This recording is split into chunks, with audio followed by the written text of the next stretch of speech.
All right, with the 05 crf250, the main problem he got is the bike is hard. It's hard to start.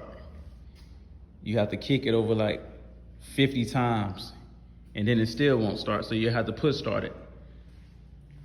And then another thing that I noticed is that he got pennies between on the chain adjuster. This is my first time seeing this. He got pennies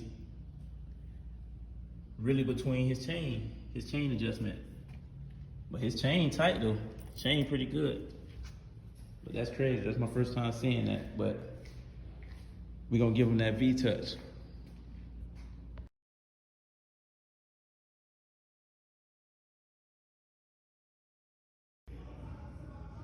All right, man, I got the bike towed down, broke all the way down. And what I'm gonna check first, and I'm gonna start with the valve clearances. I'm gonna check the valve clearances first. That's where I'm gonna start at. And we're gonna see how the clearances is, how the specs. All right, man, just like I thought it would be.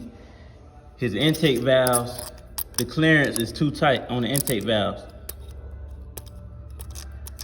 Yeah, it's too, his intake valves, both his intake valves is too tight.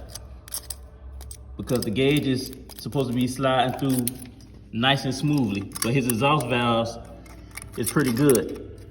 The clearance on his exhaust valves, it go through pretty smoothly. That's how it should slide through the intake valves. Nice and smooth. So we gonna see if we can shim, if I can shim the intake valves. See what happened. Okay, I got the cam off, and it looked like this bike, it had been shimmed before. This bike definitely been shimmed before. You know, these the shims right here. These little circle pieces in the middle of the valve buckets. But yeah, this bike definitely been shimmed before. And see, as you keep having to shim the valves, that's a sign of like the valves is like getting worn out. So I'm gonna see if I could shim it down some more. That's if it could be shimmed. But usually if it can't be shimmed, he'll have to get some new valves, some new intake valves. All right, so I tried to shim it, and I put the smallest shims they have, you know, for this bike, which is 1.20, and the valve still is at, you know, 0 clearance. The gauge still not sliding through smoothly at all, like it should be. So he definitely got another problem. So it's either he gonna need some new intake valves, or it's a piston problem. But you might well check the piston, you know, when you take the top end off. So now the next step is just taking the top end off. That's what I'm gonna do next. All right, so I got the top end off, the whole top end off, and his piston is still perfect, nice and healthy. And his crank is good too. The crank is on point. So the problem that I saw, you know, even the cylinder is still perfect, fresh cylinder. But the problem I saw is that with the same valve that we had a problem shimming, which is that right one, which is that right valve right here, as you can see, it is worn out. If you could see, the lip on this one is sticking out more than the lip on the right one. The right one is kind of sinked in, so he would pretty much need a new intake valve. So that's what we're gonna do. We're gonna change the intake valve and see what happens, see how it sit. And see, another thing is, this is what makes the shimming right here. If you can see how on this left one, the lip is up, and on the right one is in, it's pushed in. And that's the valve seat. And when the valves go inside and wear down, that's what makes 0 clearance, to where you can't stick the fueler gauge through. And that could create no compression, you know. As you can see, the piston was still good and the bike didn't have no compression. So it's definitely the valves. Okay, so now I got that valve out, that bad valve, I took it out. As you can see, the valve seat's still good. And so I'm gonna show y'all more hands-on with how bad this valve looks. Now, as you can see, the valve is worn down on the edges. It's worn down on the edges. It's so sharp at the edges where it could cut you. The valve shouldn't be like that. You know, the valve should be more like this good one that we're gonna put in. As you can see, it still have nice meat on the ends of it. It's not worn out. As until the other one, as you can see, is worn out on the ends.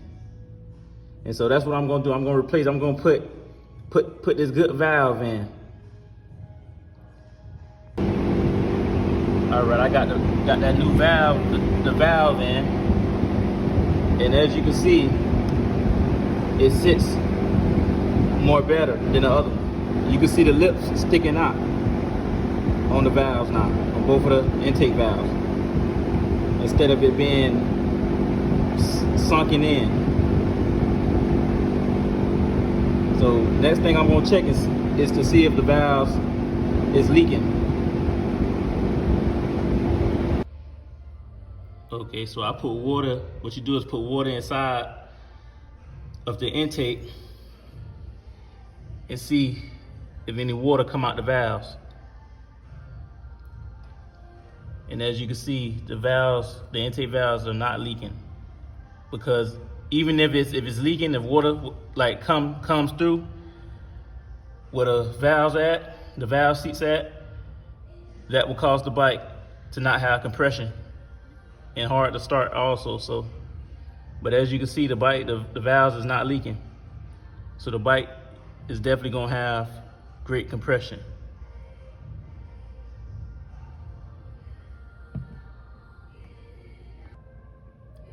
Okay, now I'm checking if the exhaust valves have any leaks. Which, as you can see, they're not leaking. The exhaust valves is not leaking also. So this bike definitely is gonna have a V-Touch and be first kit.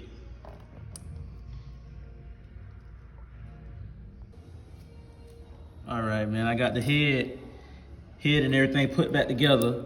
And now, as you can see, the gauge is going through perfectly. That's how it should be. On both of the intake valves, sliding through perfect. That's what you want. So now it got a great valve clearance. Everything sliding through perfectly.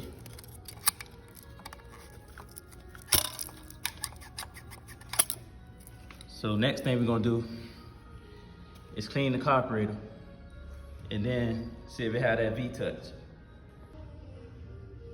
All right, man, first thing I noticed while I started taking the carburetor bowl off is that he don't even have a air screw. And without that air screw, the bike is not going to idle perfect at all. It's barely gonna have an idle. But I have an air screw right here for him that I'm gonna put in after I clean the carburetor.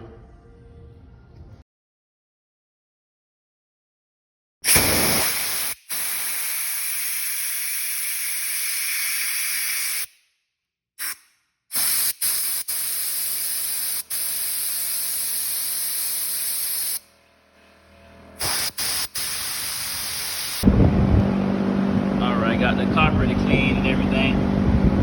And I got the air screw in also, so now just gonna put the bike back together and see if it had that V-Touch. All right, I got everything back together, but the problem I seen is that he didn't have no oil inside his motor. He don't got no oil. Look, oil is supposed to come out of here when you take the screw out. This is the screw, like to check if you have oil, which he definitely don't have oil. So I'm gonna put oil in it. I already put coolant in it. And then, before I start it up, I'm gonna change his brake pads. Because he don't have no light, his brake pads is over with, his front brakes. So I'm gonna change the brake pads and put oil, and we're gonna see what happens.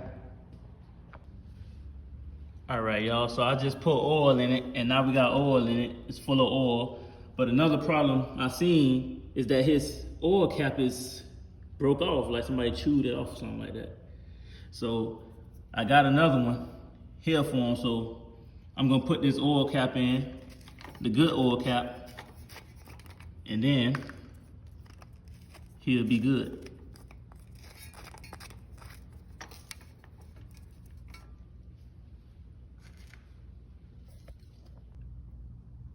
All right, man, I got his front brake pads out, and this is definitely like over with. His pads is over with. He was still hitting the brakes with no brake pads, metal on metal. And so that's why his brakes was squeaking, but his rotor's still good. So I'm just gonna put his new brake pads on, the new front brake pads. All right, I got them brand new brake pads in there. Now I'm just gonna put them on, and then that's it. Gonna do that first kick. All right, I got that caliper put back on with the new pads. As you can see all that meat it got on it.